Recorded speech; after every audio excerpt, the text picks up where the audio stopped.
मुख्यमंत्री माझी लाडकी बहीण योजनेचा जो येणारा म्हणजेच ऑक्टोबर महिन्यामध्ये वितरित करण्यात येणारा हप्ता याविषयी काल 1 ऑक्टोबर 2024 रोजी माजलगाव येथे झालेल्या भाषणामध्ये माननीय अजितदादा पवार यांनी मोठी घोषणा त्या ठिकाणी केली आहे। पाहूयात अजितदादा काय म्हणाले या व्हिडिओमध्ये। Subscribe now and press the bell icon, never miss an update. नमस्कार शेतकरी मित्रांनो, शेतीविषयक माहिती या आपल्या हक्काच्या यूट्यूब चॅनलवर मी तुमचं स्वागत करतो। ज्याप्रमाणे जुलै, ऑगस्ट व सप्टेंबर महिन्याचे पैसे माझी लाडकी बहीण योजनेच्या लाभार्थ्यांना मिळाले, त्याचप्रमाणे आता येणारा जो हप्ता असेल तो रक्षाबंधनासाठी जसं जुलै व ऑगस्ट महिन्याचे दोन्ही हप्ते एकत्र करून 3000 रुपये 15 ऑगस्ट पासून वितरित केले होते, तसेच आता हा येणारा हप्ता देखील ऑक्टोबर व नोव्हेंबर महिन्याचा एकत्र करून 3000 रुपये येणार असल्याची घोषणा माननीय अजित पवार यांनी काल त्या ठिकाणी केली आहे। पाहूयात अजितदादा काय म्हणाले। पुढील व्हिडिओ जर कॉपीराईटमुळे कट करावा लागला तर तो मी आपल्या शेतीविषयक माहिती या आपल्या इंस्टाग्राम अकाउंटवर पोस्ट करेल व लिंक डिस्क्रिप्शन मध्ये देईल।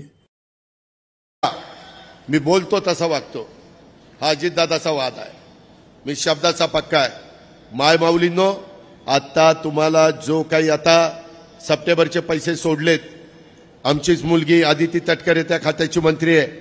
आताच येताना विक्रमला विचारा, मी गाडी फोन लावला होता तिला आणि तिला सांगितलं की लवकर पैसे ते सगळे संपवा। ते संपवले की पुढचे पैसे सोडतो आणि मग तुम्हाला आचारसंहिता लागायच्या आत माझ्या माय माऊलींना ऑक्टोबरचे नोव्हेंबरचे 3000 रुपये परत तुम्हाला पाठवतो।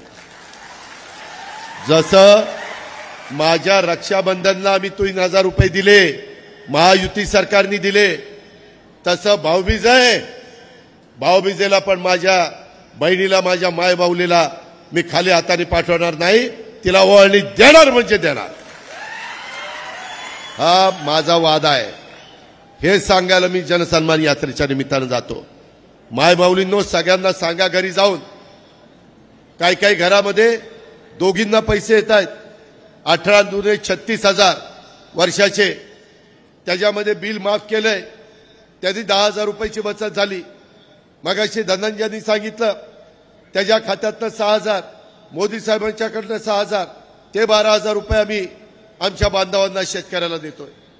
अशा पद्धतीनं वेगवेगळ्या प्रकारे 60 ते 70,000 रुपये हे एका कुटुंबामध्ये जात आहे।